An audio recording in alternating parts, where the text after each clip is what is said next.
Welcome back, folks, to Let's Play The Raven, Legacy of a Master Thief. Apologies for my voice still being a little croaky from when I was a bit under the weather. When we last left off, Constable Zelna was on the trail of the Raven, who can't have got far. We now have a way from this mysterious room underneath the museum to get back out to the Great Hall. But we want to look at this mechanism first. This mechanism that apparently opens a door. That is interesting. 4 discs. An extravagant combination lock. If it was just another language with a Latin alphabet, I might be able to guess the meaning. But I'm lost when it comes to Arabic. I'll write them down. It could be a hint about how to open the door. Will be indeed. But we need to find somebody who can actually decipher that for you. And I don't even think it'll give me a chance to solve it. Oh, it does. But I don't think we should. I don't think we should be trying to solve it.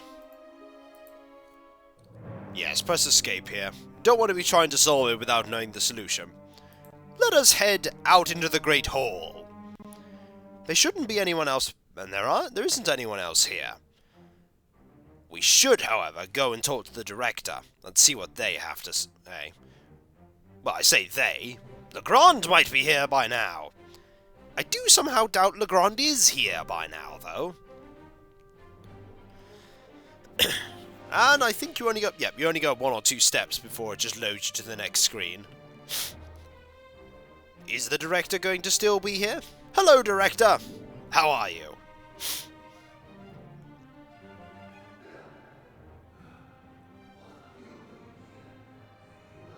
What's up with the dialogue? I found another exit.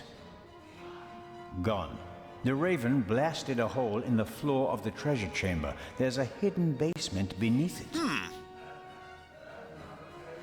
It doesn't look good. Oh dear. What is up with the dialogue there? I'm actually really curious about that. Why is the dialogue super echoey from the director? It shouldn't be that echoey. Peculiar bug with the dialogue I found here. Let's keep going. Perhaps the dialogue's okay Director now. Mokhtar? Hello. Is it better? I don't believe that the police have arrived yet. We can't risk giving the Raven a means of escape. Perhaps not. I have a lead.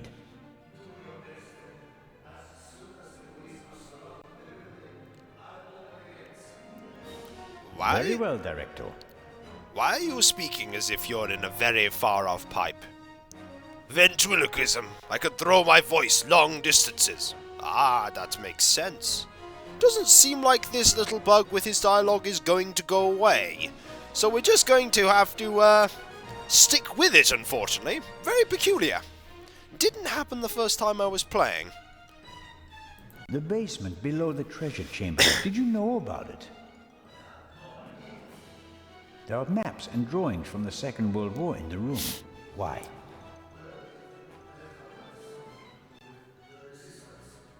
Resistance?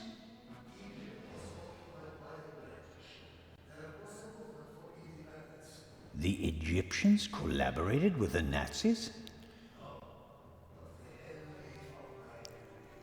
So, the rebels reported information to the Nazis, and for that, they needed secret command posts.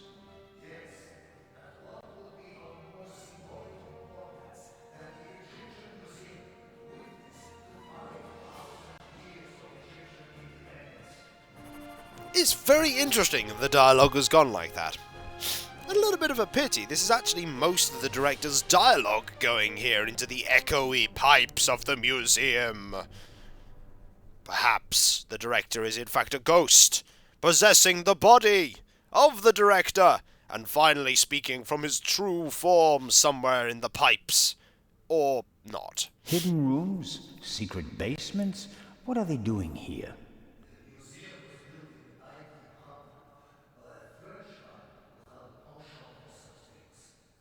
Mystical torchlight ceremonies celebrating the builders of old?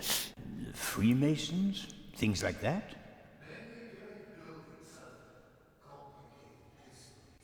And today we're going to write a new chapter. Let's show him the writing. I found this Arabic writing. What does it mean? It says, the sons of Horus. And that means? This is really the time to discuss this. It's important. The sons of Horus played an important part in the very operation. 4 sons, 4 canonic jars. Vessels used to deliver blood, stomach, and intestines of the body or soul. Are the 4 connected to symbols?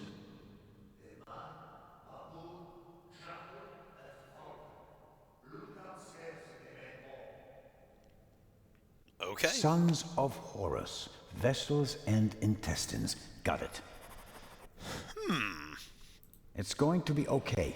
Wait here. He's guarding the treasure chamber.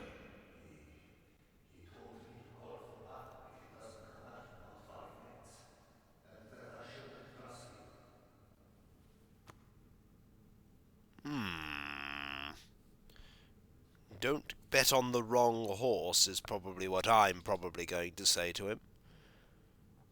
Don't bet on the wrong horse. If you count on the constable, you're backing the wrong horse. Did you ever think about the fact that he's the only one who was present at both burglaries?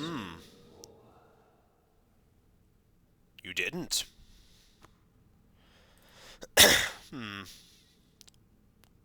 We could keep talking to him. I'd better leave him be if I don't have an important question. You'd also better leave him be if he doesn't particularly have his voice back yet. It's funny, I'm recording this with a slightly croaky voice, and it would seem that his voice is entirely gone into the ether. We do, however, have canopic jars here that we could start examining. And we do need to examine them. They do give us, in fact, the clues that we need to solve this.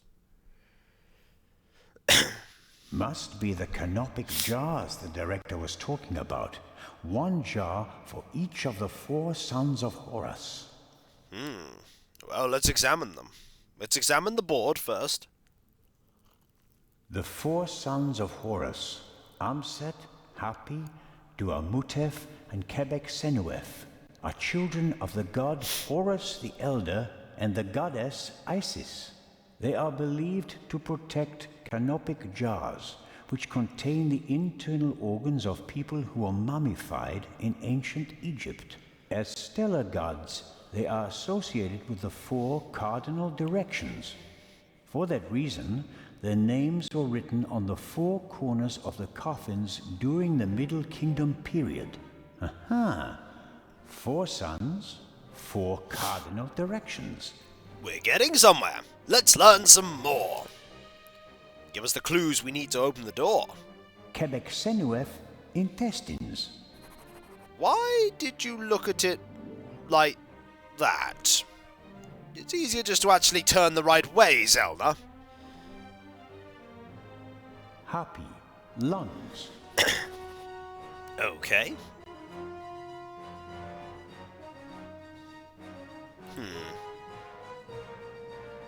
The sign says Amset, liver.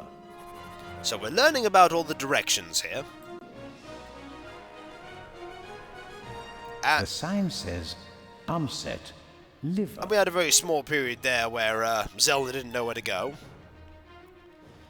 Here we have Duamutef, stomach. Okay, so what have we currently learned? We've currently learned that Amset is the liver and is the human-shaped jar. The falcon-shaped jar is for the intestines. The jackal-shaped jar is for the stomach. And we have a coffin here, a sarcophagus. We can use that to examine where these are written. The museum still has plenty to offer, despite the senseless destruction in the treasure chamber. Yes, we need to examine this a little more closely. The museum still... No, apparently not.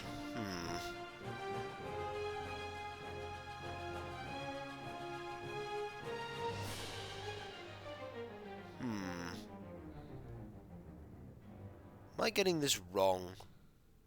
Ah, no, the board. Here we go. The board of the sarcophagus. I think that's probably what I want to look at. Sarcophagus from the Old Kingdom. Unknown ruler. Here we go. On the front, you can see the tutelary deities Amset and Happy. At a later date, it became traditional to show all 4 sons of Horus on all 4 sides of the sarcophagus. Each son signified a cardinal direction. Here we go. Happy, the north, Amset, the south, Quebecsenuef, the west, and Duamutef, the east. Excellent. I think we figured out all we possibly need to know here. With all this information in hand, we'll be able to open that door and figure out what's going on. Zelna, is that you? It is I, the Raven. Ha! Did you find an exit? No, I'm still looking. The basement is quite large. Okay, don't go too far away. I'm surprised he didn't believe us with that little trick there. Right. So with all this information that we figured out, it is as follows. Let's see. Baboon head, I believe, needs to be at the bottom. As they said there. The right disc is the jackal. The left disc is the falcon. And the bottom disc, human. There we go. Door open! And let's go through and be reckless, shall we, Zelna? There we go. Let's go. Off we go! He's up there, Robert. I know that. That may be. Go into the guard room and open the gates. Tell the director. Zelna, don't do it. It's too dangerous. You can't stop me. Not anymore. Oh, here we go. 200 steps at least. And a ladder. I'm too old for this. I think at this point we'll want to look in our journal, because this might be the last time we get a chance to. This might be the last time we get a chance to. Anything new? Seems convinced that Gebhardt is the Raven. Doesn't sit right. Legrand let himself be persuaded too easily. Legrand said he'd go to the French embassy, but Constable Arbor said he wasn't the case. One of them is lying, that's clear. But why? Legrand's trap, we've already seen all that. The violinist. Nope, no new information there. The good professor took the possession of the Eye of the Sphinx in London and hid it. He was afraid that the safe was not in fact safe. Brave but foolish. If someone got wind of what he'd done, it would have been all too easy to get the jewel from him, but that certainly would explain why the professor was so nervous on the train on the ship.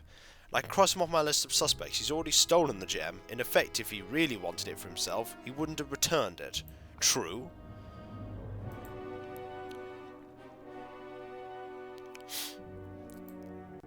Okay, anything for Westmacott?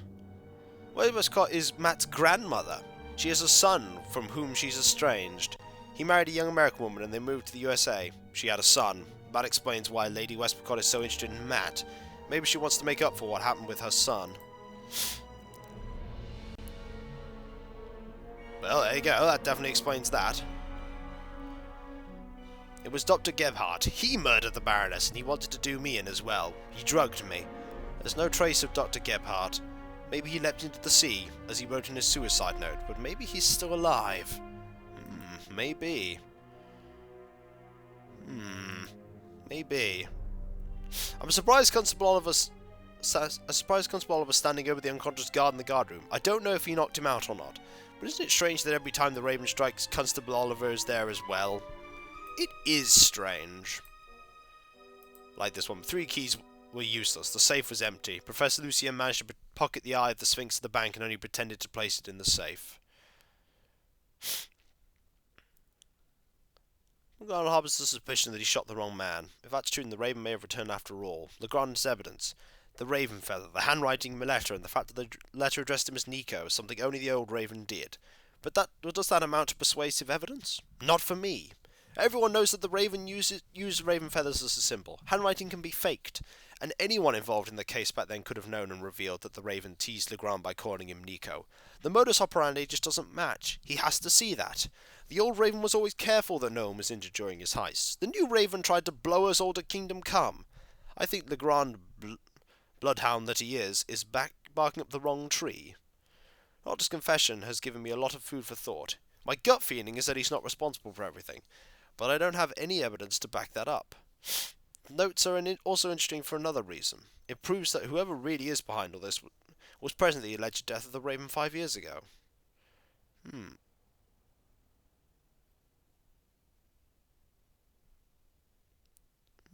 Oh, there's an editorial. A spectacular development of the case of the Eye of the Sphinx. See front page as well as page 3, 5 and 9. Just go to show. Once a criminal, always a criminal. Many of us, this newspaper included, minimised the gravity of some of the Raven's crimes over the course of his career, trying to see them as clever games and daring heists. For some he was a kind of hero, leading the police around by the nose for our own amusement. And yet we must all own up to having cheered for a murderer, a man who endangered lives with bombs and who was killed at least once. Criminals are and remain just that, criminals. We as a society cannot permit ourselves to forget that fact again, ever. Oh! A little bit on Captain de Conti. The stowaway. Not really much on him. The gunshot in the cargo hold, the murder, unconsciousness, clues and evidence. This is all pretty old information here. The museum director.